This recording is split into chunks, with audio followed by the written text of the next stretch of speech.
Donc là maintenant, nous allons écouter Yvion sur ses différentes expériences. Déjà l'expérience menée sur, peut-être d'abord sur le Grenelle, qui était un grand moment, et puis des expériences personnelles en tant qu'architecte et en tant qu'urbaniste.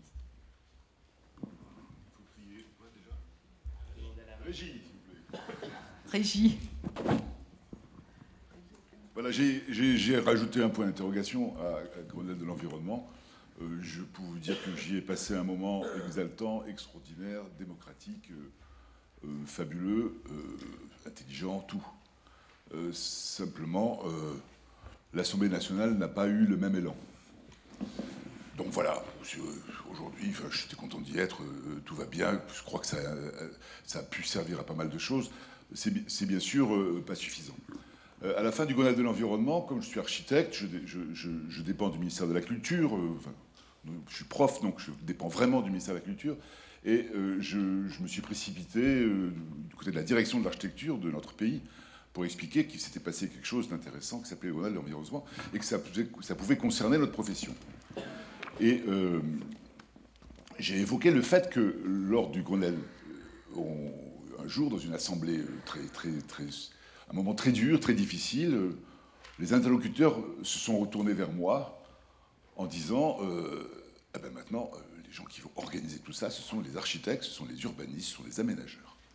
J'étais seul dans ce Grenelle à représenter les architectes, les urbanistes, les aménageurs, et je crois aussi le BTP, et je crois aussi l'immobilier. C'est-à-dire la responsabilité qui était la mienne.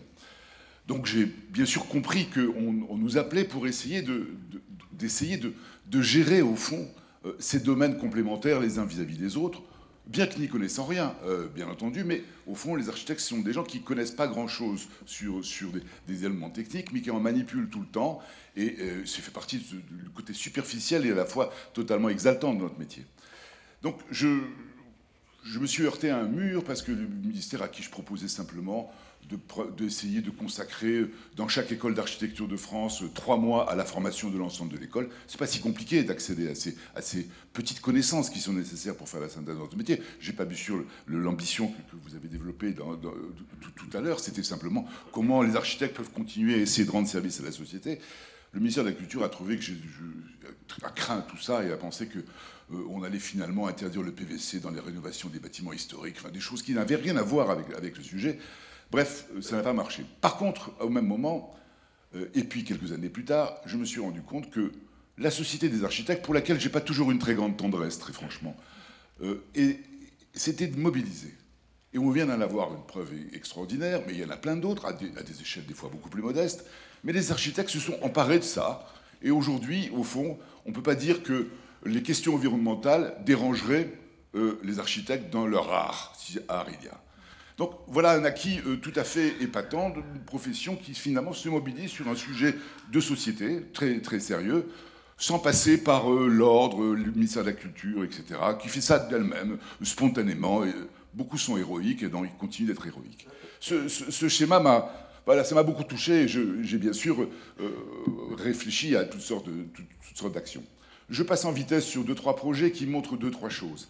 Ici, nous sommes à Damas, malheureusement dans un sale état aujourd'hui, où on a fait le lycée français à partir de techniques très, très simples, genre parpaing plein, parpaing creux, etc., cheminée solaire, grosso modo un peu de puits canadien, mais même plutôt superficiel dans les cours. Dans les cours, ce sont des patios. Ces patios, il y a des plantes qui poussent, et puis on prend de l'air frais, puis on essaye de le faire hyperventiler par la cheminée solaire. Chose très simple, utilisée dans la région, souvent de manière un petit peu contradictoire, mais l'histoire nous montre ça. Tout allait bien, je parle bien sûr un tout petit peu avant la guerre civile, tout allait bien, mais grosse résistance des enseignants français, quand il y en avait encore, maintenant ils sont tous partis, qui disaient, écoutez, chez nous on a 17 degrés, pourquoi on aurait 32 degrés quand il fait 38 ou 40 dehors? Parce qu'on avait réussi à abaisser la température entre 6 et 8 degrés, ça dépendait un peu des classes. 6 et 8 degrés en été, quand il fait très chaud, c'est très confortable, hein, quand on a 6-8 degrés de moins. Et au fond, le signe qui nous a un peu stupéfait, là on vient d'être sélectionné parmi les finalistes du prix Lagacan, un prix intéressant dans ces régions, on s'est rendu compte que les modes d'emploi qu'on avait installés ont ont semble-t-il été enlevés avec le départ des enseignants français. Et les modes d'emploi, ils expliquaient simplement aux gens qu'il fallait fermer sa fenêtre quand il faisait très chaud. Ce qui est bien sûr pas du tout naturel. Mais ce comportement-là expliquait très bien. Ce travail, on l'a fait avec des gens avec qui on travaille beaucoup et qu'on aime beaucoup, qui est l'équipe Transsolar, qui est l'équipe allemande, qui maintenant est un peu installée en France, que tout le monde connaît, qui réunissent quand même des physiciens et des électromécaniciens. Ça montre bien cette façon de traiter la chose de manière très sérieuse, très technique, etc. Et aujourd'hui, cette expérience est en stand-by, puisque au fond, il fait chaud dans les salles, quoi. Alors, certains ont amené leur clim perso qu'ils ont acheté chez Darty, enfin voilà. Et autre projet aussi avec Transsolar, il s'agit du franchissement du périphérique entre Paris et Ivry. Ce plan MAS, je le montre comme ça de manière indicative, il a été fait à partir de considérations environnementales très précises, qui sont notamment, bien sûr, la circulation de l'air pour avoir une ventilation naturelle, etc., à l'échelle du quartier. C'est pas trop suivi par les architectes qui opèrent. Voilà. Là, ils sont... Comme on est dans un quartier que la ville de Paris souhaite rendre un peu prestigieux, etc., donc on appelle les architectes les plus beaux, les plus bons, les plus grands, et tout, quoi. Ils ont du mal à respecter l'idée qu'on aurait déjà pensé à la ventilation un peu avant eux, quoi. Alors c'est voilà, ça, c'est quelque chose qui est... Bon, c'est en cours, c'est un relatif échec. Autre situation très particulière, il s'agit ici du laboratoire de physique du Globe de Paris. Donc là, on a construit pour des climato-sceptiques, que sont Courtillot et M. Allègre. Donc on a quand même... Moi, j'ai eu une conscience, je sortais du Grenelle de l'environnement, je me suis dit, il faut épaissir, au moins j'épaissis l'isolation thermique à l'extérieur, quoi. C'est un peu la moindre des choses. Alors, ils ne voulaient pas, parce qu'ils trouvaient que c'était complètement idiot, que ça ne servait à rien. Mais enfin, c'était quand même plutôt l'État qui construisait, donc c'était pas tout exclusivement eux. Et ils ont accepté qu'on double l'épaisseur de l'isolation, simplement parce qu'on leur a montré qu'on pouvait réduire la facture de consommation d'énergie. Donc ils faisaient des économies. Donc souvent l'argent est un très bon prétexte pour essayer de rallier certains à des positions un peu nouvelles. Cet exemple-là, il s'agit du cluster du développement durable dans la ville nouvelle de Marne-la-Vallée, où nous sommes depuis quelque temps urbanistes. Et ce lieu qui est emblématique de la recherche, il y a 1500 chercheurs qui cherchent dans notre pays, enfin dans ce site, pardon, qui cherchent sur les questions environnementales. On se heurte à beaucoup de difficultés. Au fond, la principale, c'est qu'on voudrait faire édifier là quelques bâtiments emblématiques. Et par rapport à tout ce qu'il dit tout à l'heure, les bâtiments emblématiques, c'est bien pour montrer que ça peut marcher, mais ça ne suffit pas pour changer l'état d'esprit général. Les bâtiments emblématiques, souvent, voilà, on a parlé de système, il faut des systèmes. Alors là, en ce qui concerne les systèmes, on a une drôle de situation. Vous voyez, tout ce qui est en vert, c'est de la forêt. Elle est plus ou moins classée. On a beaucoup de difficultés avec les classements. Je rappelle ceux qui ne savent pas que la forêt de Bondy de l'Est parisien est classée Natura 2000. On ne peut rien toucher et on ne peut surtout pas exploiter. Faire vivre, faire jouer la biomasse. Par contre, la forêt de Saint-Germain-en-Laye n'est pas classée Natura 2000, mais qui est dans l'ouest parisien très chic. Il y a une espèce d'injustice de ces classements-là qui fait qu'il faudrait sans doute les remettre en cause. En tous les cas, ici, on bute sur une chose, c'est qu'on avait calculé, toujours avec nos copains de Transsolar, qu'on pouvait arriver à trouver 60% d'énergie sur place, dès lors qu'on regardait l'air que vous voyez ici en couleur, et qu'on coupait du bois, on en plantait, on faisait jouer. Alors on se heurte bien sûr au fait qu'on n'arrive pas à faire des centrales de biomasse provisoires qui vont pouvoir grandir. En tous les cas, on ne les connaît pas, on ne les a pas trouvées, nous, ni les gens qui travaillent avec nous. Et ce lieu aujourd'hui est en train de se résigner à avoir 2-3 bâtiments exceptionnels. Il y en a un qui vient d'être ouvert, qui a une énergie positive, tout le monde s'extasie. Jean-Marc Ayrault est venu, il a fait un discours. Mais au fond, c'est pas du tout suffisant. Nous, ce qu'on voulait, c'était essayer de mettre en place un système urbain qui marche, qui colle avec ça. Qu'est-ce qui s'oppose ? Mais c'est que c'est pas la culture de l'établissement public de la Ville Nouvelle qui est là depuis 40 ans. Il y a des gens qui très bien qui viennent d'arriver, mais tout ça s'est installé dans Ce qui oppose, c'est qu'à Marne-la-Vallée, il y a un conflit permanent entre l'État et les collectivités depuis 40 ans, donc on a beaucoup de mal à essayer de faire que tout ceci puisse un peu fusionner autour. Moi, je pensais que les questions environnementales, elles étaient capables de transcender les climats antagonistes qu'on comprend, c'est le prix de la démocratie, on peut plus bien comprendre ça. Mais on a aujourd'hui, tout le monde est d'accord, mais personne ne le fait. Voilà, c'est un peu ça, quoi. Alors ça, c'est encore autre chose, c'est une expérience très intéressante, même si on y a renoncé en cours de route pour des raisons essentiellement morales. Nous sommes à la Mecque, on construit 5 millions de mètres carrés, il faut urbaniser 5 millions de mètres carrés, trouver du confort pour que les pèlerins soient traités bien. On s'aperçoit qu'à force de construire tous ces mètres carrés autour de la Kaaba, on n'est pas loin de faire augmenter la température de la Mecque même de 2 à 3 degrés. J'ai bien dit de la température de la ville de 2 à 3 degrés, avec toutes les centrales de clim qu'on met sur les toits, n'importe comment, avec n'importe qui.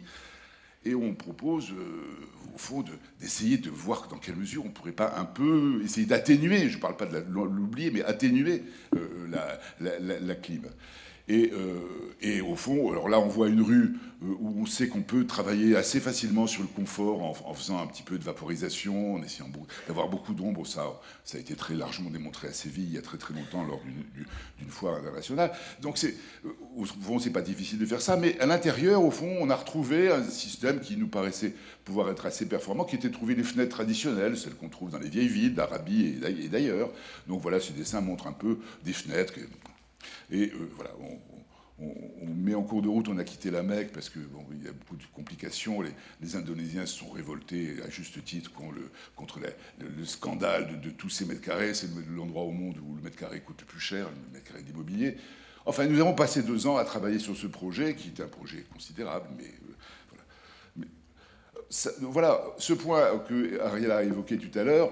Au fond, regardez juste le dessin du bas. Il y a 2 courbes en pointillés. La courbe la plus haute, c'est l'état des lieux, l'îlot de chaleur. Hein, c'est pas la température, hein, c'est l'îlot de chaleur qu'on prétendait réduire.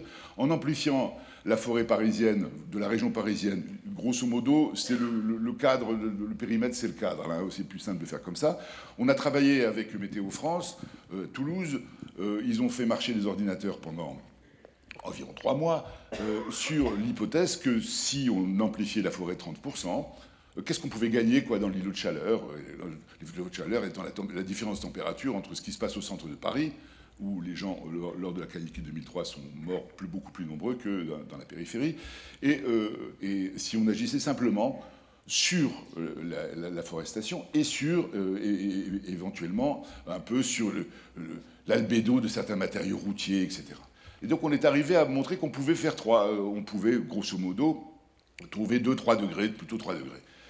Et ça, au fond, en amplifiant la forêt sur des terres agricoles plus ou moins bonnes, les terres agricoles en général sont très bonnes dans la région parisienne, puisqu'on exporte ça dans le monde entier, mais néanmoins, il y a la place, et puis il y a aussi beaucoup d'hectares de délaissés qui pouvaient encore marcher. En tous les cas, c'est un signe très positif. Enfin, dernière image, voilà, pour terminer, il y a beaucoup de complexes autour de ces questions environnementales. On ne comprend pas tout, surtout les gens qui, comme moi, n'ont pas fait trop d'études, etc. Bon, on a un peu du mal. Et puis, on a des ambitions, c'est le cas. Puis, en même temps, on a envie de travailler pour le quotidien. Moi, je m'intéresse beaucoup à l'ordinaire urbain, aux choses qui sont de la vie quotidienne. Et voilà un projet qu'on a fait à Grenoble. Le Roland Guerre va en parler tout à l'heure, de Grenoble. Où, au fond, on est passé, il fallait faire un bâtiment performant, et on est passé par toutes sortes d'investigations, genre atrium, etc.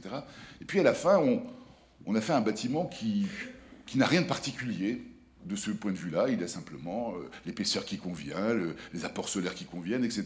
Sans trop, finalement, se donner de mal, sans trop investiguer la théorie. On a essayé de le faire avec le plus grand pragmatisme. Et ces résultats sont conformes à ses ambitions. C'est-à-dire que voilà, un bâtiment qui consomme beaucoup moins d'énergie que les bâtiments qui sont en face, mais beaucoup moins, ça veut dire 2 fois moins, ou même beaucoup plus que 2 fois moins. Donc on est... Voilà, je vais dire une chose, simplement. C'est bien sûr, il faut absolument s'intéresser à la question du futur. Vous l'avez tous fait, et puis moi j'essaie de m'en mêler aussi. Mais il y a dans l'histoire de l'architecture, et là je parle que d'architecture, de la discipline architecturale, il y a des faits absolument extraordinaires qui peuvent se résumer à 2 traités un peu essentiels, celui de Vitruve, époque romaine, ou celui d'Alberti, Renaissance. Ces gens-là, ils ont toujours dit qu'il fallait s'installer par rapport au site, par rapport au climat. Ils n'ont pas dit qu'il fallait réduire la fenêtre à 6 mm, comme Misk, Misandero, pour qui j'ai une grande admiration, a réussi à inventer, avec un dessin polémique, s'il en est en 23 ou 24, je ne me rappelle plus de la date, le bâtiment qui n'avait plus de matière. Et cette chose-là, elle a été interprétée par notre profession, les architectes, de manière tellement élémentaire qu'on s'est mis à fabriquer des énormes passoires. Donc on a une responsabilité théorique, et d'ailleurs c'est ce qu'ils disaient les gens du Grenelle de l'environnement. Mais on a besoin de vous parce que vous êtes responsable de 50 à 60% de l'histoire du déficit énergétique, etc., de la surconsommation. Parce que c'est vrai que notre métier ne s'est pas intéressé à ces questions-là pendant un grand moment. Il n'y a pas un mot de plein de traités d'architecture au XXe siècle, sauf peut-être un peu chez Corbu, mais à peine quelques mots sur ces questions-là. Par contre, il y a dans la culture passée de notre métier une préoccupation permanente. Et j'ai pas cité Palladio, qui en parle tout le temps, etc., etc. Donc je fais appel simplement à la raison de la discipline même de ce métier. Quand je dis architecte, je pense un peu urbanisme, mais c'est un métier quand même plus récent. Mais je crois qu'il y a une vraie recherche à mener autour de l'évolution de notre responsabilité au cours du temps.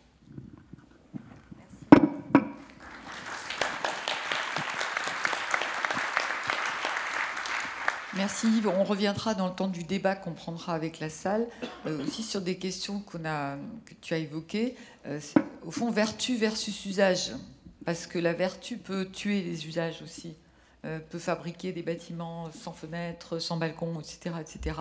Et il y a Natura 2000 peut tuer la nature, quoi. Enfin, objectivement, a comme objectif de tuer la nature, quoi. Sanctifier, ça veut dire. Alors Franck, est-ce que tu peux nous faire une intervention courte sur tout ce que tu proposes aux aménageurs et aux concepteurs pour être plus vertueux, plus efficaces et toutefois durable et agréable à vivre? Alors Franck a des milliers de choses à vous dire et le problème avec Franck Boutet est de le bâillonner à un moment donné parce que c'est passionnant. En plus on a du mal parce que c'est super ce qu'il raconte, mais on n'a pas le temps, donc on lui a demandé ça commence mal, hein. Comment? Ça commence mal. Hein. Alors on lui a demandé d'être extrêmement succinct, on va voir si ça va marcher. Alors déjà, si on pouvait trouver mon PowerPoint. Est-ce qu'on a le nouveau PowerPoint? Merci. Magnifique. Bon. Moi, j'ai 15 minutes. Hein. Allez. Bon, donc, moi, je vais parler d'énergie pour en même temps ne pas en parler. Je vais rentrer dans le bâtiment pour en même temps en sortir. Je vais surtout m'interroger au changement de paradigme, on va dire, ou à la nouvelle donne qui s'ouvre pour l'urbanisme durable, qui est amené par les problématiques énergétiques, mais aussi environnementales, développement durable. Donc comme je savais qu'à un moment Ariela pouvait m'arrêter, j'ai commencé l'introduction par un slogan. Alors si ça va bien, voilà, donc avec des acronymes. Donc ça c'est pour annoncer le changement de paradigme. C'est une petite formule un peu guerrière, cheval de Troie, du BEPOS au TECPOS. Donc tout le monde sait ce qu'est le BEPOS, hein, le bâtiment à énergie positive. Le TECPOS, c'est le territoire à énergie globale positive. On va y revenir. Donc ça induit quoi? Il y a la question à la fois du changement d'échelle, du bâtiment au territoire, et sortir de la seule énergie blanche pour aller vers ce qu'on va appeler l'énergie globale. On verra ce que c'est. Alors, pourquoi? Parce que j'ai l'impression qu'on est à la fin d'une première période. Première période où on s'est intéressé quand même quand on fabriquait de la ville durable, beaucoup à des approches sectorielles, enfin très périmétrales, très centrées sur le bâtiment, parce que c'est là où il y a les réglementations, c'est là où il y a les normes, c'est là où il y a les labels, c'est là où il y a les mécanismes opérationnels, c'est là où il y a les cahiers des charges, les CPE, etc. Donc on fait des bâtiments performants. Plus on veut que le quartier soit performant, plus on demande aux bâtiments d'être performants. Et on arrive à une vraie question sur cette recherche d'hyper-performance, puisque la vertu globale qu'on cherche à avoir sur les territoires, elle vient à un moment se transformer en performance demandée aux bâtiments, parce que c'est là où on sait faire des choses. Minjid a dit tout à l'heure, les scientifiques ne peuvent pas vraiment prouver qu'il y a des relations entre forme urbaine, performance ou efficacité énergétique, etc.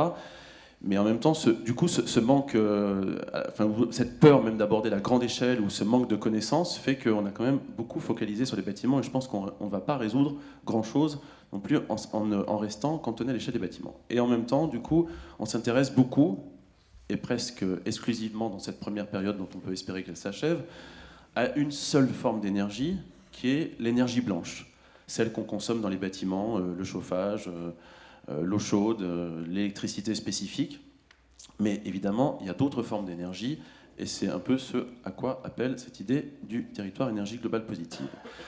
Parce que cette approche très centrée sur le bâtiment et très centrée sur la seule énergie blanche, elle donne des rapports effort-gain qui sont de plus en plus impertinents, pour pas dire, là j'ai dit peu pertinents.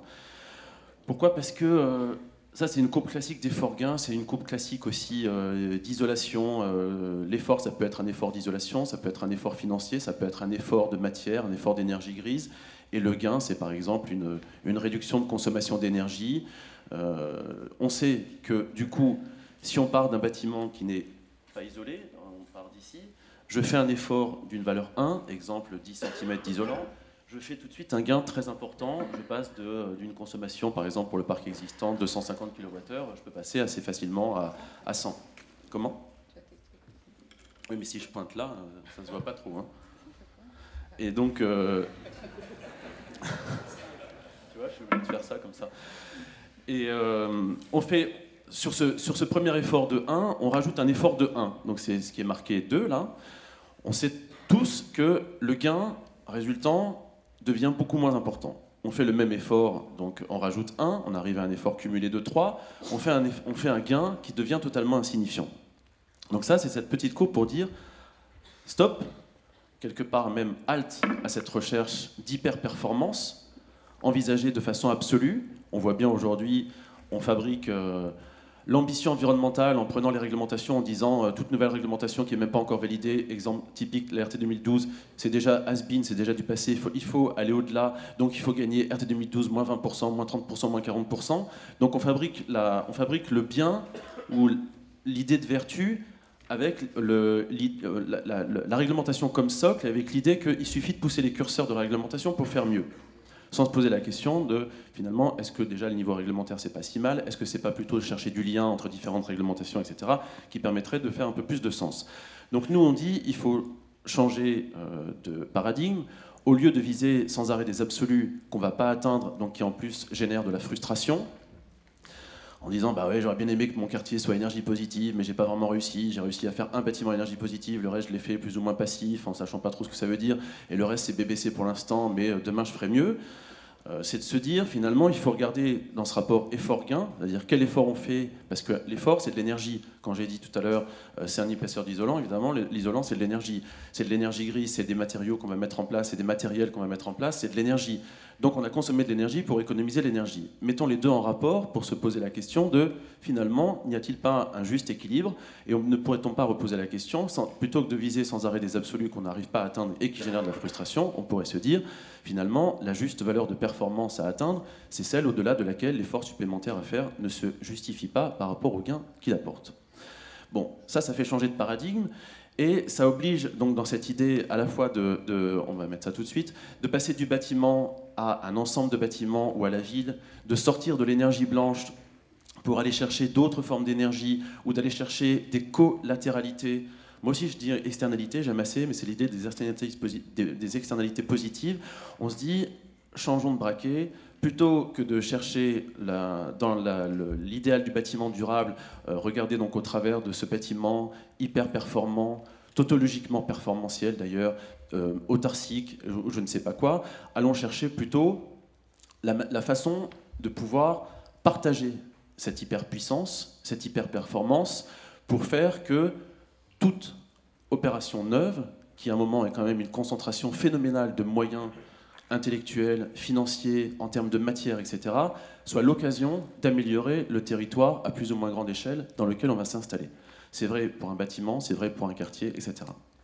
Donc ouvrir plutôt à cette notion des externalités positives, c'est-à-dire de mesurer la durabilité ou la performance d'un bâtiment au nombre plutôt d'externalités positives qu'il a eues sur son territoire à plus ou moins grande échelle, plutôt que dans la mesure de son hyper-performance. Et en élargissant la notion de l'énergie, évidemment, puisque j'ai déjà mis tout à l'heure en rapport l'énergie grise, l'énergie blanche, on peut mettre en rapport l'énergie monétaire, qui est aussi une énergie. Il faut fabriquer. L'argent, ça se fabrique. Le déplacement de l'argent, c'est de l'énergie. Donc, mettons en rapport aussi ces énergies. Alors ça, c'est une équation conceptuelle, évidemment. Il ne faut pas chercher à sommer, comme essaie de le faire Minjid, et du coup, il n'arrive pas à zéro à la fin, surtout s'il n'y a que des valeurs plus.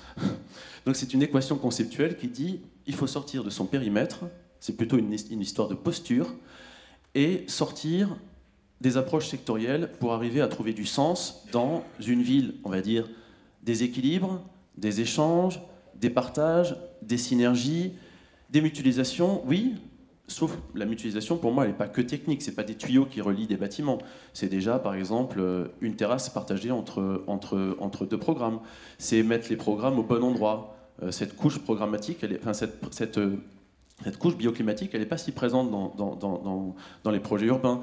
Est-ce qu'on met réellement les programmes au bon endroit? Est-ce qu'on met les logements là où on a des ressources à la fois de soleil plutôt en fin de journée et de vue? Est-ce qu'on met les bâtiments tertiaires plutôt à l'ombre d'autres bâtiments? En général, non, parce qu'on les met là où ils sont très visibles. Et en général, ils prennent beaucoup de soleil, du coup. Donc on fait un peu l'inverse de ce qu'il faut faire. Donc il faut d'abord essayer de gagner l'énergie à la source par l'organisation territoriale, la forme urbaine, et arrêtons de demander aux bâtiments de tout régler. Donc ça, c'est l'équation conceptuelle qui dit donc qu'il faut travailler sur les différentes formes d'énergie, la blanche, la grise, la cinétique, en intégrant la question des déplacements, avec l'idée que c'est totalement aberrant, par exemple, les bâtiments... C'est une hérésie que HQE ne pose pas la question de où construisez-vous? On peut construire un bâtiment n'importe où, et avoir son label HQE, même si, on est en train de bouffer des terres fertiles, on est en train de générer des déplacements induits phénoménaux, on a quand même son label HQE. Donc c'est une hérésie, donc il faut aussi arriver à relocaliser les choses. C'est pour ça que j'ai mis l'énergie cinétique, qu'on peut regarder comme étant un garde-fou aussi de cette approche énergétique très centrée sur la blanche. L'énergie sociable, avec l'idée aussi que... j'ai mis sociable plutôt que social, mais... je veux aussi parler d'usage, c'est-à-dire qu'en face d'indicateurs très restrictifs, très contraignants et très mono-formatés, on va dire, de kilowattheures d'énergie primaire par mètre carré chaud, on pourrait regarder aussi comment les bâtiments et la ville offrent des potentialités plutôt en nombre d'usages rendus possibles par mètre carré chaud. Il reste que 5 minutes, mais c'est pas possible ça. Ah là là là là là là. Bon, donc l'énergie écosystémique et l'énergie économique et créative, etc., etc. Alors, bon, tout ça pour dire que ces façons de voir, ça entraîne des nouvelles équations à résoudre pour les aménageurs. Évidemment, plus de complexité, plus d'interrelations, etc. De nouvelles dynamiques de transfert et d'échange, et du coup, de nouvelles péréquations à trouver. Alors, du coup, si je veux aller vite, je vais montrer un peu cette idée du territoire énergie globale positive en action au travers de quelques petits exemples où à chaque fois ce qui m'intéresse c'est la transformation. Ici, on est sur la ville, les 1600 hectares de la ville nouvelle de Zenata au nord de Casablanca. Le Maroc fait des villes nouvelles, on ne va pas rentrer dans cette problématique-là pour l'instant. Ils en ont besoin parce qu'il y a un afflux migratoire vers les villes très très important. Donc, du coup, la question au Maroc, on est en bordure de territoire maritime, mais vraiment, on ne voit rien dans ce point rouge là. On s'est dit, ce qui pourrait être très très intéressant, plutôt que de faire un projet comme d'habitude, et puis après de faire des cahiers de prescription qui disent au bâtiment, vous n'avez pas le droit de vous climatiser, vous n'avez pas le droit de faire ceci, vous n'avez pas le droit de faire cela, vous devez régler vous-même les problèmes de vent, les problèmes d'ombre, les problèmes d'ensoleillement, etc., etc. On s'est dit, ça serait très intéressant, parce qu'on a quand même rarement l'habitude de travailler sur des échelles comme celle-là, d'introduire une notion de trame aérolique dans la fabrication du projet urbain. Donc on fait ça avec Bernard Reichen. Avec l'idée que cette trame aérolique, ça serait un climatiseur naturel qui viendrait... donc l'espace public, c'est ça mon idée de la transformation, c'est et si on abordait l'espace public, ou si on transformait l'énergie en espace public, ou l'espace public en énergie, et qu'on faisait en sorte de pouvoir utiliser cet espace public donc comme corridor végétal, enfin dans lequel il y a en même temps les corridors végétaux, la présence de l'eau, etc., comme un vrai climatiseur urbain, sachant que du coup, ça c'est du passif, ça dessine une forme urbaine spécifique, et évidemment ça lâche la bride sur les bâtiments sur lesquels on peut espérer réduire, ça c'est sûr, peut-être même se passer de besoin de froid, ça c'est à voir, avec du coup un impact, comme disait Yvlian tout à l'heure, sur un potentiel de rafraîchissement, en tout cas lutter contre l'effet de l'îlot de chaleur urbain qui sera évidemment sous-jacent à l'urbanisation de ces 1600 hectares. Bon, il faut que j'accélère, on peut faire ça à une échelle un peu plus fine sur cette fois-ci vraiment de la morphologie urbaine, c'est ce qu'Ariela a montré tout à l'heure, donc c'est le quartier de Casablanca, enfin toujours avec Reichen, où là, on a utilisé la morphologie urbaine vraiment comme un travail, c'est un vrai travail de sculpture, où on utilise les émergences pour fabriquer des zones, enfin des iso-ombres et des iso-lumière. Là, on inverse le paradigme par rapport au référentiel du Nord. On se dit, on va travailler la forme urbaine pour chercher l'ombre et le vent positif. Donc, cette fabrication des ombres volontaires et du vent contrôlé par le travail des porosités. Ça, on est sûr qu'on gagne évidemment des kilowattheures à la source. On n'est pas encore en train de parler de mutualisation par du réseau, etc. Ça, c'est ça qui m'intéresse, parce que du coup, là, il y a un vrai gisement. Ça permet d'inventer des formes urbaines spécifiques, et on n'a pas encore dépensé de technologie, donc on n'a pas transformé le risque écologique en risque technologique. Donc ça m'intéresse. Bon, là, je vais pas si vite. Sur la question des mutualisations, ça, c'est le quartier Hoche à Nanterre, donc un écoquartier arrivant donc sur ce secteur-là. On était à EMO de l'EPASA à ce moment-là, qui est devenu l'EPADESA. Donc, on avait regardé avec les opérateurs énergéticiens comment mutualiser la production énergétique de l'écoquartier. Donc les opérateurs énergéticiens avaient regardé, bon, finalement les bâtiments sont devenus trop performants aujourd'hui, moi je peux pas, l'échelle est encore un peu trop petite, donc je peux pas vraiment m'investir là-dedans, mais on a trouvé l'idée d'aller raccorder la cité de logement social à côté, en se disant, avec ça, il y a quand même un paquet de kilowattheures qui sont à mettre du coup dans la boucle. Une minute, j'y arriverai jamais. Un paquet de kilowattheures donc, qui vont permettre d'équilibrer l'équation.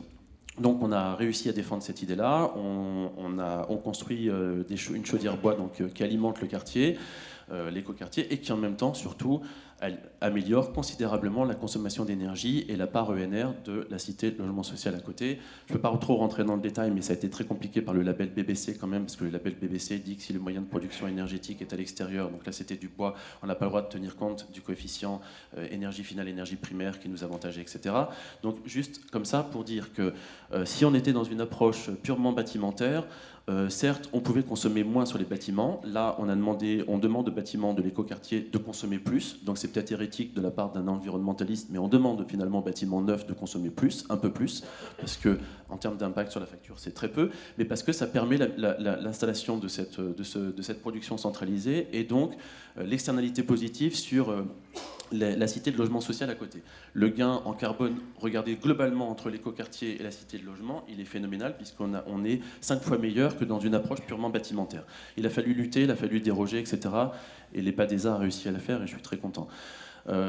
Donc un autre exemple de mutualisation sur la cité municipale de Bordeaux où on nous demandait d'être énergie positive, donc on fait un bâtiment performant, on consomme très peu d'énergie, on est à 23 kWh par mètre carré en énergie finale, néanmoins il fallait être énergie positive. C'est un bâtiment tertiaire à Bordeaux, performant, donc il consommait très peu de chauffage, il n'a pas besoin d'eau chaude et donc il a quasiment que des besoins électriques. Donc on se dit on va compenser avec de la production électrique sur place. Donc le photovoltaïque, bon très bien. On utilise toute la toiture pour mettre du photovoltaïque. Moi ça me plaît qu'à moitié parce que j'aurais préféré que la toiture elle soit utilisée pour faire des réceptions et des fêtes, peut-être, je ne sais rien. En tout cas pour des usages. Mais bon, on tartine la toiture de photovoltaïque, c'est une chose. Et ça ne suffit pas, il nous reste encore de l'électricité à produire. Donc on s'est dit, ça pourrait être intéressant d'aller, donc je vais passer un peu vite, mais de regarder si alentour, on n'a pas des bâtiments qui seraient alimentés par des très mauvais systèmes de production et où on pourrait externaliser, sachant que pour nous, c'est plus très compliqué finalement. On est déjà tellement puissant que c'est plus très très compliqué en surdimensionnant les systèmes de produire du kilowattheure plus intéressant que d'aller installer des systèmes en plus sur ces bâtiments qui sont parfois très difficiles à réhabiliter. Donc on avait envisagé l'école Anne Frank à côté avec un partage de chaud, ça s'est pas fait. Par contre, on fait de l'externalisation de froid sur l'ancien hôtel de ville, donc c'est assez intéressant. Et du coup, on va pouvoir rendre performant et confortable, l'ancien hôtel de ville, donc le Palais Rohan à Bordeaux, sur lequel on peut en plus absolument pas intervenir, mais en mettant les systèmes de production sur notre bâtiment et en externalisant l'énergie. Tu pourrais conclure, sauter quelques exemples, parce qu'on n'aura pas le temps de tout présenter si on veut laisser le débat avec la salle. D'accord, d'accord, mais bon, il y a des petites choses quand même. Alors, je vais sauter des exemples, mais celui-là, il m'intéresse quand même pour dire, quand on arrive à changer, à sortir des périmètres et à sortir de l'énergie, ça c'est pour Bordeaux-Atlantique, on se dit, bon, plutôt que de demander d'être super performant au bâtiment neuf, on va plutôt militer pour mutualiser la production énergétique, développer le réseau de chaleur, etc. Le réseau de chaleur, donc, il sera très vertueux, il nous donne, pour ceux qui connaissent bien ça, dans la RT 2012, finalement, un droit à consommer plus. Ça pourrait paraître hérétique aussi, mais moi ça m'intéresse parce que du coup, le droit à consommer plus, c'est le remerciement finalement d'avoir contribué à un effort collectif partagé. Ce droit à consommer plus, du coup, on s'en sert pour le transformer en qualité d'usage. Donc c'est la règle qu'on donne aux opérateurs en se disant, vous avez un bonus à consommer plus qui est de 11,5 parce qu'on a construit ce réseau de chaleur vertueux auquel vous allez évidemment contribuer dans la charge foncière, il ne faut pas se leurrer. Mais donc du coup, ce droit à consommer plus, on va vous demander de l'utiliser pour faire quoi? Pour faire des balcons plus généreux, donc générer des ponts thermiques, mais on ne vous en voudra pas. Vous piocherez dans votre paquet de kilowattheures à transformer en usage, des fenêtres plus grandes, des circulations, enfin des parties communes éclairées parce que ça va créer de la convivialité, des hauteurs sous plafond plus importantes, etc. Donc là aussi, on est sur un mécanisme comme ça de transfert et de péréquation. Je passe. Le temps, ça peut être aussi une énergie. Donc ça, c'est le rapport énergie grise, énergie blanche. C'est ce qu'on avait proposé pour bas carbone, qui était très bien, on aurait dû gagner. Du coup, ça, allez, je vais passer sur les chartes, comment répartir l'effort, sur la question de l'articulation des échelles. Je suis quand même obligé de le raconter vite, sinon je ne vois pas pourquoi j'ai mis ces diapos. Mais comment répartir l'effort, parce que du coup, c'est ça qui est quand même très important. Donc vous voyez les différentes durabilités qui sont indiquées à gauche. En même temps, donc, la déclinaison de ces échelles. Et on se dit, bon, quand on va chercher à faire de la réduction de besoin de froid, on va d'abord le faire au niveau de la programmation, au niveau de la forme urbaine, au niveau des espaces publics, ensuite au niveau des interfaces bâties, au niveau des opérateurs. Et chacun, finalement, porte sa part de l'effort. Et du coup, comme il y a une transparence, donc ça c'est ce qu'on développe sur Bordeaux-Atlantique, sur l'île de Nantes avec la Samoa et sur Euro-Rennes avec Rennes Métropole et la SEM Territoire, avec cette idée évidemment qu'il faut chercher sans arrêt où agir et sur quoi agir dans cette articulation des échelles, des temporalités et des acteurs. Bon, ça du coup, il faut quand même que je passe, je suis désolé, mais déjà, tu as vraiment une demi-minute. Non, pas 3, une demi-minute. Je peux te mettre 2 minutes. Donc évidemment, nouvelle méthode, nouveaux outils, nouveaux contrats. Donc du coup, cette approche systémique, pour être sûr qu'elle soit systémique, parce que tout le monde dit je suis systémique, c'est pas la peine de vouloir lire la matrice, elle est lisible d'ici, c'est simplement pour vous dire que on croise quoi? Les différentes formes d'énergie qui sont là-haut, là, et les échelles, les temporalités, les acteurs, regardez au travers des grands temps de fabrication du projet.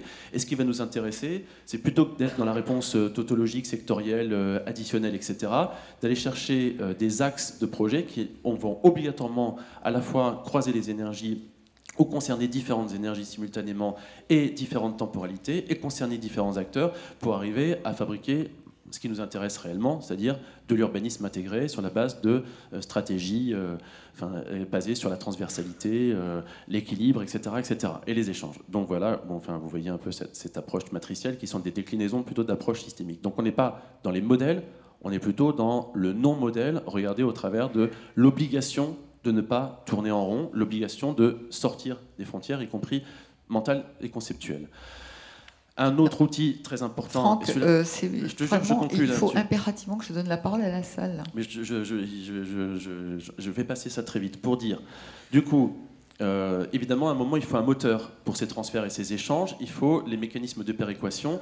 Donc, on a regardé, et ça, on est en train d'y travailler avec la Samoa sur l'île de Nantes, et on pense vraiment pouvoir l'aboutir, avec l'idée que si on agit sur le neuf, à un moment, gagner 20% sur la RT 2012, au jour d'aujourd'hui, avec le coût du kilowattheure, en gros, le temps de retour pour gagner 20% sur la RT 2012, il est de 75 à 150 ans. Pour faire des BPOS par rapport à RT 2012, il est de 150 à 300 ans. À quoi ça sert? Donc du coup, essayons de trouver les mécanismes de péréquation pour aller transférer l'effort inutile évité sur ces bâtiments neufs ou ces organisations neuves, pour aller les transférer sur l'existant, avec du coup des effets de levier qui peuvent être bien plus élevés, de l'ordre de 5 à 10 fois plus élevés. Donc pour un même euro investi sur le neuf, je gagne 1, investi sur l'existant, je peux gagner de 5 à 10. Donc c'est du coup cette idée de la bourse de durabilité, avec quand même l'idée que tout à l'heure Ariela a parlé du flux et du stock. Bon, le flux, donc les bâtiments neufs représentent 1% du stock de bâtiments existants, mais en poids énergétique, si on les fait à RT 2012, les neufs, donc ils sont à 50 kWh, les bâtiments existants plutôt à 250. Donc le rapport, il est même de 1 à 5 sur le poids énergétique. Ça veut dire que la consommation d'énergie du neuf, c'est 0,2% finalement de la consommation totale d'énergie. Donc quand on fait des BPOS, Franck, on ne peut jouer que sur 0,2. Franck, Voilà. il faut impérativement que... désolé, il faut arrêter parce qu'il faut prendre la salle maintenant. Voilà. Et il y a 4 intervenants après toi. Merci beaucoup. Vous voyez, il y a beaucoup de passion et c'est beaucoup de choses à dire et passionnantes. Je pense que vous avez envie d'interroger nos intervenants. Alors la parole est à vous. On va prendre quelques minutes de débat. Qui a envie de s'exprimer, de poser une question? Personne? Oui, personne. Oui, ici. Vous pouvez vous présenter, s'il vous plaît. On va prendre plusieurs questions et puis ensuite les intervenants répondront. Le micro. Merci. Je suis un élu responsable d'une petite ZAC dans l'Ouest parisien. Je pense que la réponse a peut-être facile pour Monsieur Boutet. Ça a trait au logement social. Les bailleurs sociaux ne sont pas des poètes, mais ils manient très bien la calculette. Et à votre avis, les bâtiments à énergie, les bâtiments passifs pour le logement social sont-ils un investissement raisonnable, un pari osé ou une dépense somptuaire? D'autres questions? Réactions?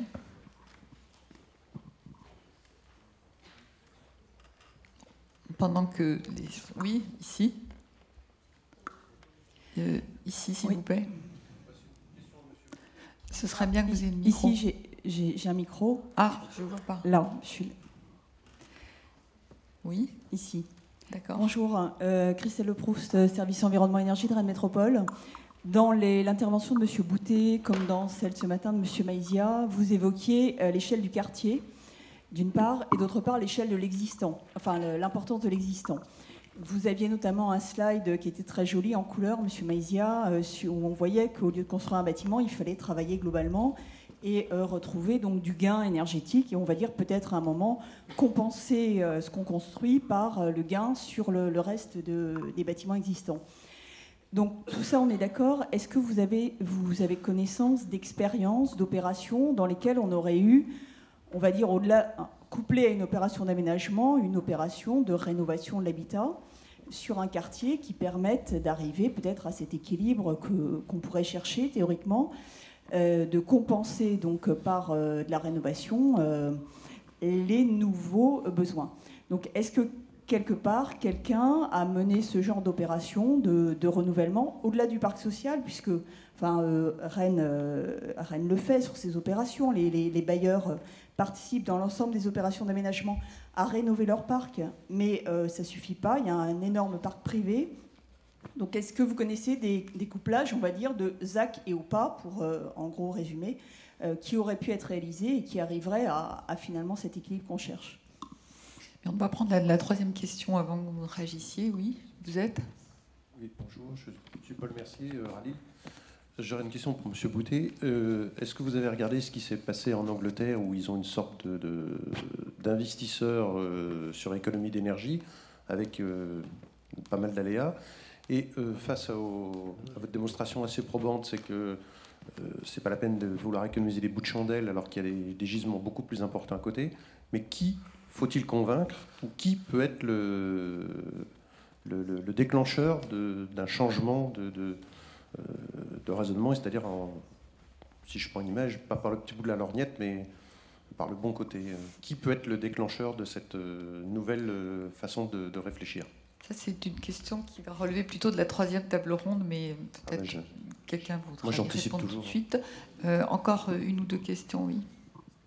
Oui, Guilain Mercier de Paris-Saclay. Moi, je me posais la question du suivi d'un projet d'aménagement sur la longue durée, parce qu'on voit bien que la définition d'un équilibre énergétique du territoire sur une grande échelle, demande une approche assez fine, avec non plus un système où on produit de la chaleur de manière centralisée, on distribue, mais on essaye d'équilibrer différents quartiers, différents programmes, à la fois dans l'espace et dans le temps. Et comment est-ce que les outils qui sont mis à la disposition des aménageurs ont pu évoluer? Comment est-ce que vous les avez vus évoluer pour permettre l'accompagnement sur 15 ans, 20 ans de la modélisation un peu énergétique d'un territoire? Parce que je prends notre expérience, très souvent lorsqu'on modélise au moment de l'étude d'impact les effets solaires, thermiques pour le vent d'un plan masse, on le fait sur un état T0, on le fait une fois pour toutes, et ensuite on n'a plus rien pour nous accompagner là-dessus. Donc j'aurais aimé vous entendre là-dessus. Oui, Michel Michaud. Quand on regarde les slides qui nous ont été présentés, on s'aperçoit que les efforts de la réflexion, et notamment sur tout ce qui est superstructure du bâtiment, passent par une modification extrêmement importante des sous-sols et de l'installation de nouveaux réseaux sous la ville. Et ça veut dire que l'on passe d'une problématique réellement de promoteur et de constructeur à celle de l'aménageur. Donc on va vouloir influer sur la question des bilans globaux constructeurs. Ça veut dire reporter des charges et des responsabilités financières et techniques sur l'aménageur. Donc la grande question est de savoir comment on peut assurer cette solidarité et l'intégrer, me semble-t-il. D'accord. Les deux dernières questions qui viennent d'être posées vont être reportées sur la troisième table ronde dont c'est le sujet. Encore une réaction. Je pense qu'ils seront plus équipés pour vous répondre.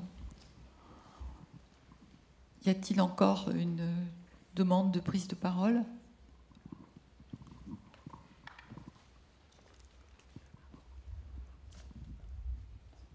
Il n'y en a plus. Donc, on va commencer à répondre. Alors, donc, les uns et les autres répondent aux questions qu'ils souhaitent. Est-ce que l'effort gigantesque à faire sur le logement social en vaut la peine ? Faire des bâtiments passifs, mais je pense qu'ils ont déjà répondu que non. Mais bon, il va répondre. Il y a les questions de comment tenir dans la durée, mais ça, c'est peut-être une question à la deuxième table ronde. Et les exemples de mutualisation avec notamment des opérations privées. Bon, et sur les outils. Par rapport à la première question, quand même, sur est-ce que ça vaut vraiment le coup de le faire ? Je sais pas, je l'ai un peu dit tout à l'heure. Moi, je pense que ça vaut pas souvent le coup. Donc, il faut bien regarder. Parce que après, c'est pas. Il faut pas prendre ce discours de façon non plus trop monolithique. Moi, ce que je prône, c'est plutôt l'évaluation de façon très contextuelle, plutôt que l'approche très descendante où on applique des normes sur des territoires ou des bâtiments ou avec des acteurs, on va dire, sans se poser la question de est-ce bien raisonnable. Donc la question de l'effort gain, c'est plutôt de se poser en permanence cette question du rapport entre l'effort et le gain, donc la question de l'évaluation. Parce que pour pouvoir évaluer un rapport entre l'effort et le gain, il faut arrêter d'appliquer des réglementations et des normes de manière un peu à l'aveugle. Il faut pouvoir évaluer le sens de ce qu'on fait. C'est sûr que nous, on a eu l'occasion quand même de travailler sur pas mal de bâtiments pour des bailleurs sociaux avec des objectifs énergétiques très élevés. Quand on regarde les coûts de construction qui sont générés, on sait très bien qu'on fera moins de logements sociaux. Donc il faut arbitrer. Veut-on faire des logements plus performants mais moins de logements, ou plus de logements un peu moins performants ? Pour moi, la réponse, elle est évidente. C'est la deuxième solution. Parce que de toute façon, l'économie de charge, elle n'est pas aujourd'hui totalement significative.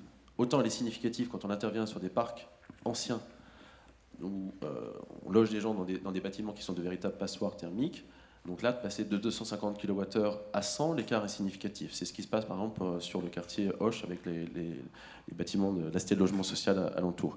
Passer de 50 à 35, franchement, ça n'a plus aucun intérêt. C'est ça la question de l'effort et du gain de la courbe. Est-ce qu'il y a des exemples d'opérations ? Alors c'est vrai que c'est pas privé-privé, mais Hoche est quand même l'exemple réalisé. Après, évidemment, là, on est même public, donc sur la cité municipale, donc c'est presque facile, même si c'est un parcours du combattant. Hein. C'est beaucoup plus compliqué d'aller faire un BPOS partagé qu'un BPOS tout court. Parce que tout d'un coup, il faut contracter avec un opérateur énergéticien. Donc là, en l'occurrence, c'était Gaz de Bordeaux qui nous permettait d'aller relier deux programmes. Parce qu'on ne relie pas deux programmes comme ça hein, quand on part de son opération. Ça pose des questions d'ailleurs sur l'intérêt. On peut faire des schémas parfois beaucoup plus dynamiques, beaucoup plus intéressants avec des opérateurs énergéticiens locaux. Bon. D'autres exemples, ça c'est plutôt des initiatives qui vont démarrer, mais sur Bordeaux-Atlantique, donc il y a bien dans les mécanismes de péréquation avec la bourse que j'ai pas vraiment eu le temps de présenter, mais qui parle à la fois, parce que ça a été dit à un moment, donc soit d'une fondation qui va permettre de pouvoir faire de la fondation de la péréquation énergétique par exemple, du tiers investissement, parce que comme le gisement est beaucoup plus important dans l'existant, évidemment on peut rémunérer et celui chez qui on intervient et celui grâce à qui on intervient, parce que si on fait un gain de 6 pour un gain de 1 dans le 9, finalement le 6, on peut le diviser par 2, et celui chez qui on intervient a gagné 3, et celui grâce à qui on intervient peut gagner 3 aussi. Donc on peut trouver du tiers investissement, le modèle économique, là, il est tout à fait probant. Ou du loyer partagé sur cette même idée. Du coup, à Bordeaux-Atlantique, on va faire ça, donc, dans cette péréquation pour intervenir donc dans l'opération Saint-Jean sur le quartier Belsier, sur lequel le PA n'a pas les moyens d'intervenir aujourd'hui. Et j'ai envie de le dire parce qu'ils sont là aujourd'hui. Mais sur l'île de Nantes aussi, on va chercher par cette péréquation grâce à la bourse de durabilité pour faire en sorte que la Samoa ait la capacité d'agir sur le faubourg qui aujourd'hui ne fait pas partie de ses prérogatives. Donc ça veut dire qu'on fait une très belle opération sur l'île de Nantes, sur les parties neuves, et puis on laisse tomber complètement le faubourg. Donc là, ils sont très intéressés pour trouver ce mécanisme de péréquation, pour se donner les moyens d'intervenir sur le faubourg et de travailler en effet en approche beaucoup plus équilibrée que de tout miser sur le neuf. Merci Franck. Donc un petit mot de Mjid, et puis je vous donnerai la parole à tous les deux pour conclure la table ronde. Mjid, tu nous rejoins, c'est plus facile. Voilà.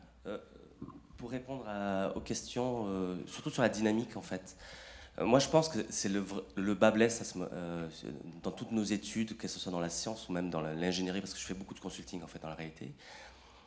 En fait, ça apparaît dans le raisonnement de Franck.